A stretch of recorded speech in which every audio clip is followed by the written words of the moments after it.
It's true not every musician does drugs. I don't really like drinking. I'm not like, man, that's my favorite thing to do.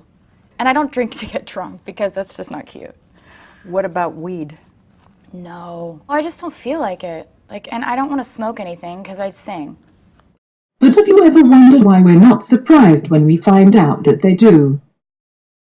We may even expect it. Sex and drugs and rock and roll.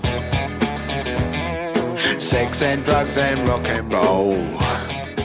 Why is there such a strong relationship between drugs and popular music? When did this expectation occur? Sex and drugs and rock and roll. There are three main theories as to why. In this episode, we will analyze these three theories by interviewing leading experts and some of the world's most notorious drug users.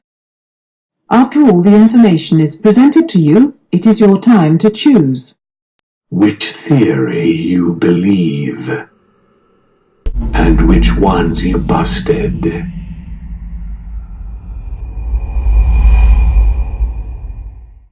But first, let's take a look at the longest relationship that Hollywood and the music industry has ever seen. That is, the relationship between drugs and popular music. I used to do drugs. Who cares? Come on, everybody! The link between music and drugs can be dated all the way back to the 17th century. A tribe in Mexico, known as the Cora tribe, used a cactus-derived hallucinogen called peyote during spiritual musical gatherings.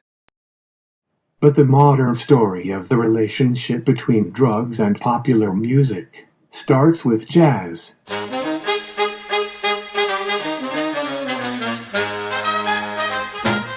Jazz music and the lives of jazz musicians have always been surrounded by substance abuse. During the decades of the 1920s and the 1930s, jazz musicians were dealing with racial and financial difficulties in both their lives and careers. Jazz clubs were the performance platforms. Alcohol and later drugs were prevalent in these clubs.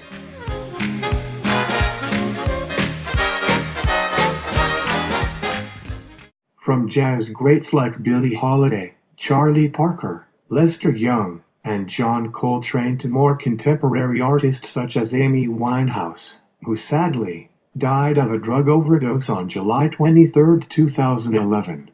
The list of jazz greats who battled drug and alcohol addiction goes on and on. Mark Ronson, an English musician, DJ, singer and music producer, best known for producing Winehouse's album, Back to Black, has said, "I think that trumpets and drugs have always gone hand in hand. But sex, drugs and rock and roll is the rocker's creed. We all know it. It's a well-balanced motto that fulfills the precedent set by some of the greatest musicians in history. While drug-fueled behavior is expected from our rock stars, so much so that we coined the expression, party like a rock star."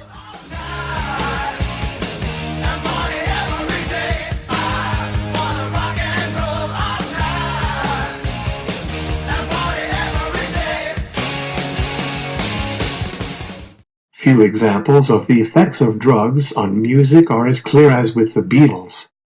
In 1967, Paul McCartney let slip to the world that he had used LSD. You've taken LSD? About 4 times.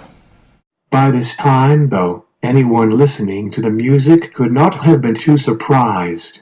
1966 saw the release of their album Revolver, which hinted at a spicier, more psychedelic sound with songs like Tomorrow Never Knows. But if Revolver were a marijuana high, then 1967 Sgt. Pepper's Lonely Hearts Club Band was a full-blown acid trip. But they hardly created the psychedelic movement, as by this time San Francisco was conquering the country from the Haight-Ashbury district with bands like Jefferson Airplane and the Grateful Dead. In 1968 London, Pink Floyd was one of the most popular bands in the underground. But rumors began to spread of frontman Syd Barrett strumming only a single chord, or not playing at all during shows due to his excessive LSD use.